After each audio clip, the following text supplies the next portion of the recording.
Welcome to Don't Be a Basic Biscuit, a real estate marketing podcast where we talk about what it takes to stand out in today's real estate world. I'm your host, Harveer Singh, and you can find me on all social platforms under the handle Real Estate Singh. Now let's get the show on the road.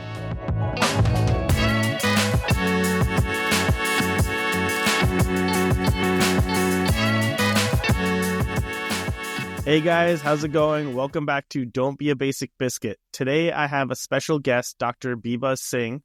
She is a psychiatrist and she is going to be here to talk to us about why we do the things we do, why we get scared to do the things that we need to do.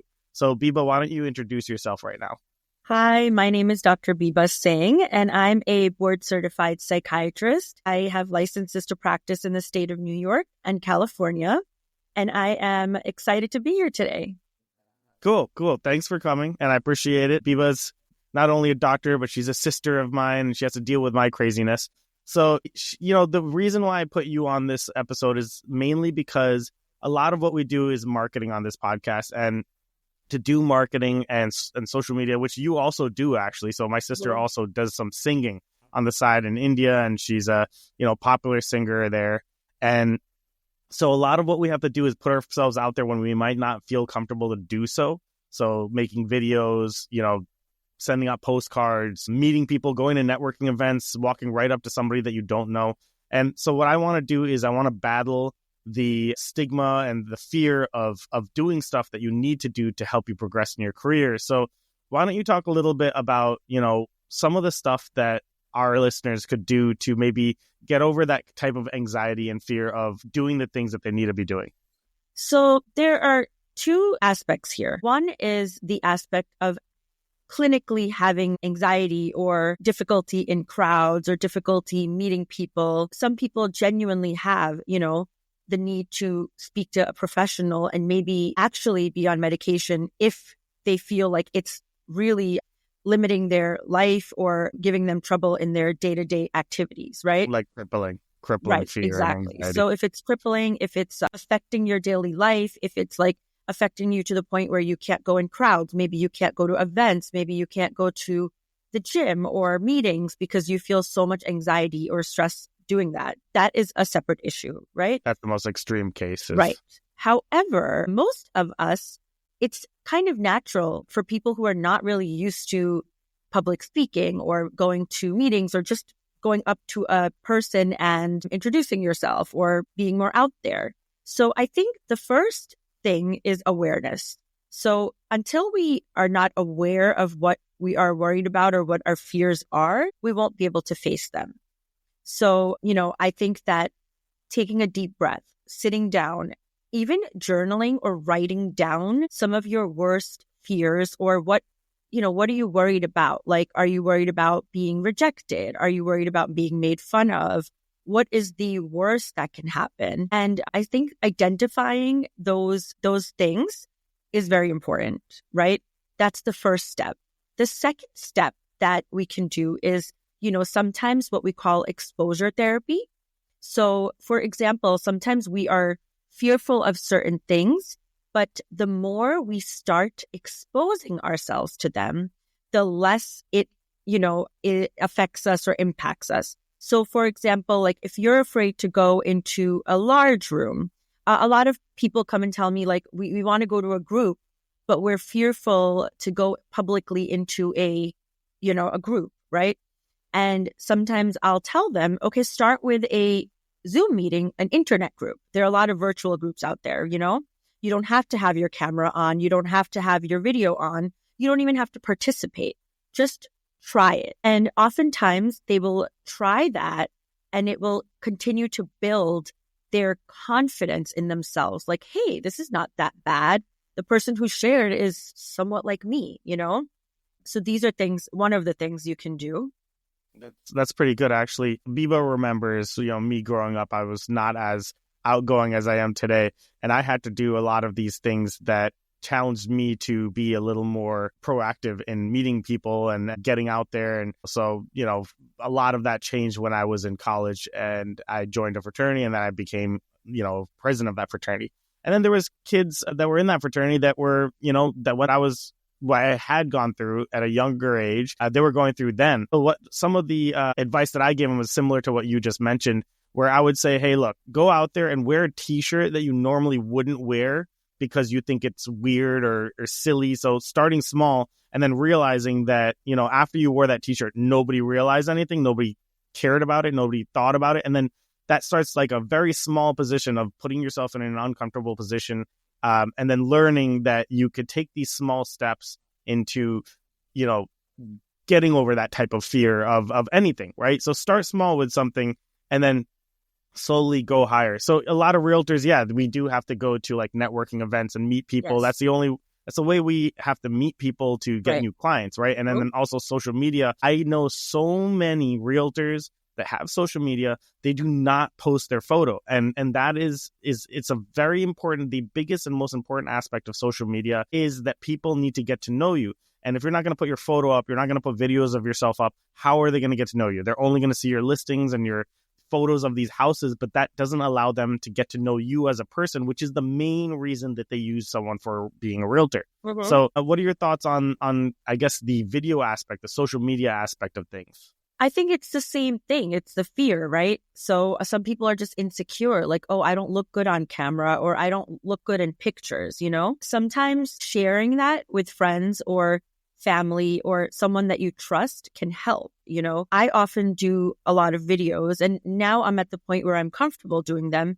But, you know, in my initial days and sometimes even now, I will do something with a video and I'm, you know, afraid or embarrassed or not sure if it looks good. And sometimes, you know, if you have somebody you trust or are, you know, comfortable practicing talking in front of or posting a picture, sometimes like I will say to somebody, let me help you. Let me take a few pictures for you. Let me angle you in the right way. Let me help you with makeup if that's the case, or your hair, or the way you're sitting. And sometimes doing that actually empowers them and say, hey, I don't look that bad in that picture. But you have to ask for help, right? Because we all have fears and we all have things that we're not comfortable with.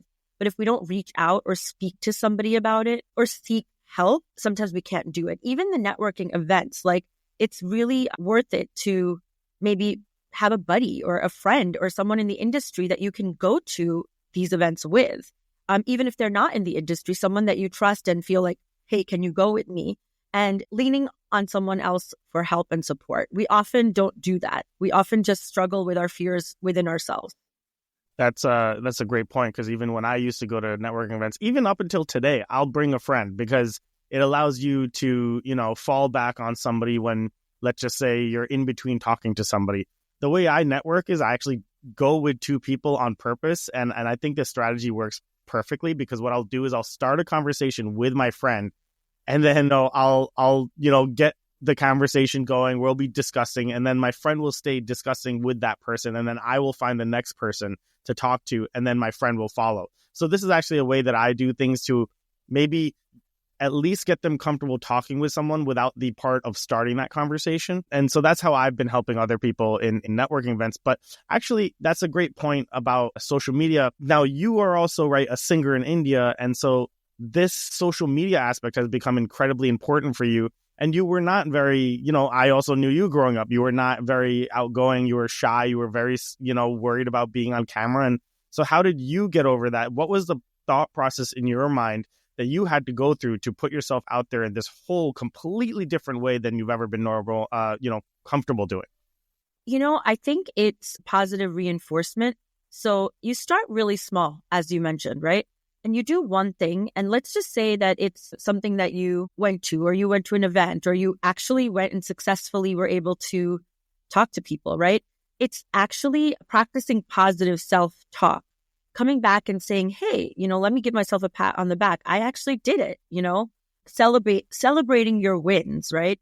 Even if they're small. And I think that even as a psychiatrist or in the medical field, we talk a lot about, you know, working on positive affirmations, positive self-talk. And what that actually does, it's not just all, you know, mythical. There's actually a scientific approach to this because our neural circuits get used to positivity and looking at the glass half full, right?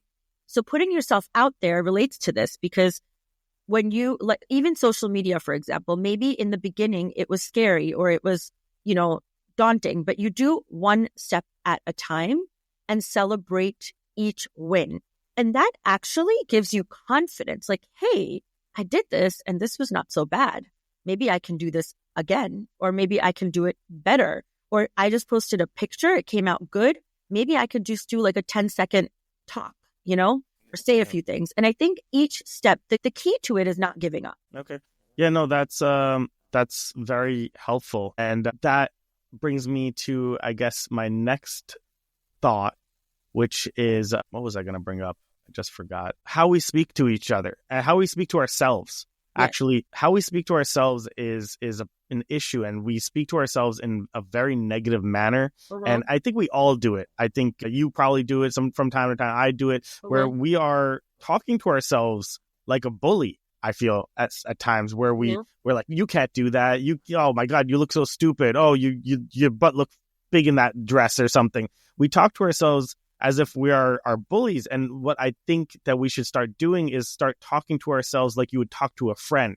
Because at the end of the day, you are you are supposed to be there for yourself. And if you can't be there for yourself, that's the worst thing ever. And so talking to yourself, how do you did a little bit touch on that, but what would you do about, speaking to yourself in a more positive way? How do you stop yourself? Yeah. So it's easy to just say, okay, I cannot talk to myself negative. But the problem is that our mind, we are built with habits, right? So we just immediately go to what we're used to. Like, oh my God, you look so fat. Oh my God, you look so ugly. Oh, you're so stupid. Right? So what I love to do, and I do it myself, is journaling. Absolutely love to journal and make gratitude lists. And even, sometimes I will tell my patients, like, think of 5 things. Anyone could think of 5 things that they're proud of themselves for, or they feel thankful for, or they're good at, It could be as simple as the ability to, help a neighbor in distress. So kindness, or any attribute that you have, or maybe you like your smile. Don't focus on, I don't like the way my butt looks, or I look fat. But like something that you like about yourself, right? And as you write positive things down, a couple of things happen. One, it's in your mind. Then it comes from your pen to paper or typing or whatever. So you're doing an action step to write it down, and then you're saying it out loud. All these things actually help that circuitry in your brain to start thinking more positive and appreciating yourself. And then, it's not just a one-time thing. You should often do that. Sometimes even every day, think of like one positive thing. Keep up, now we have phones, we have apps for everything. We have notes, every day put a note, like one thing I'm happy about, or one thing I feel proud about of yourself. On yourself. It could be the smallest achievement. Like, I wanted to fix, an underwear drawer in my house, and I actually organized it. Or, today I spoke to a person in line at the grocery store, and I let them go in front of me because they were elderly. So I felt like I did something nice for somebody, right? So basically you're focusing more on the positives about yourself rather than the negatives, right? And as you do that, you get into the habit of then trying to look and navigating everything through that lens in your life. And automatically you start speaking, in a positive way. And definitely your approach, 100%. Talk to yourself. Like, what if this was your best friend telling you, don't wear that dress, you look ugly, right? Or you look fat. Would you say that to them? No. You might kindly say, hey, you know what? This dress is not flattering your shape, but that's okay. Remember, I have a beautiful smile. So let me wear something that, is maybe more loose flowing, but maybe focuses more on my face and my, That's you talking to yourself. Right. But my point is, like, you're thinking, if you were going to say it to a friend, like, that is horrible, you look disgusting, you look ugly, right? You would never say that to your friend. You would think of it in a kind way. And so you have to think to yourself in a kind way too. Like, okay, fine, maybe I think I don't look the best in this, but let me immediately shift to a positive thought, and some of this is actually also taught in CBT, which is cognitive behavioral therapy, which is a different approach. Obviously, it's a more therapy approach, or, going in to see a professional. But you can also buy CBT for dummies at like a Barnes and Nobles or Amazon and like work on these worksheets, right?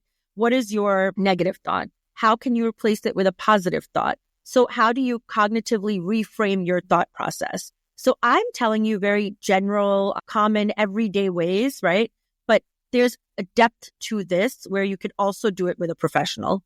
But, a lot of us don't have time for that. A lot of us are busy day-to-day life. So the simple answer is start with a list. Start with journaling or writing down things. I think that's a fantastic idea, journaling and writing good things about yourself, right? Because we oftentimes focus way too much on the negative aspects of ourselves. Yes. And then we start getting our minds to that portion of that part of our brain that's like, I have nothing good. Nothing is good about me. I suck at this. I suck at that. I talk to so many realtors. They're like, yeah, Harv, but I'm nothing like you. Like, I can't put myself out there like that. I'm like, right there. And then I said, yeah, you can't if you have that mentality. I mean, you're talking so negatively about yourself. And I like that idea of journaling mainly about good things about yourself, because then there's things that you could focus on, right? And identifying them and putting that into your brain. Then you make yourself sit there and you actually think, what are the things that you like? I'm charitable. I'm giving, whatever, right? That comes to your mind. Or maybe I speak softly, or I'm very kind to people, or whatever it is. Yeah. 100%. And anything. And going down there and making a detailed list. I really like that. That's something that, I think you brought that is going to be very beneficial. Even little things, like it could be action things. Like, maybe you had a neighbor that was sick and you made them some soup and brought it to them, right? Yeah. You might not think that, wow, I did something so great or so special, but, that's a beautiful act, right? It's kindness. It's empathy. And I'm sure that person appreciated it. Right. So you have to remember, even the smallest things could mean something to other people, That's good stuff. And I'm glad that we got you on it. One time I remember, of course, we're so busy during the day seeing patients and busy with, all our stuff. And I just remember that there was a time where one of my patients was really upset. She had finished her session and, she was about to go into session, but then we only had a little bit of time to work on our medication and our goals or whatever. But she was like very tearful, crying. She just didn't want to go home. She was in a fight with her husband and she just felt really sad, right? The only thing I did is I said, listen, you don't have to go home right away. We have a little room here with like a little pretty lamp. And I walked over and I made her a cup of tea. Literally, that's all I did. I said, sit in here for an hour, listen to some soft music, have a cup of tea and chill. And this was like 8 years ago. And she still reminds me till this day how much I had helped her that day. Wow. To me, it was a simple cup of tea.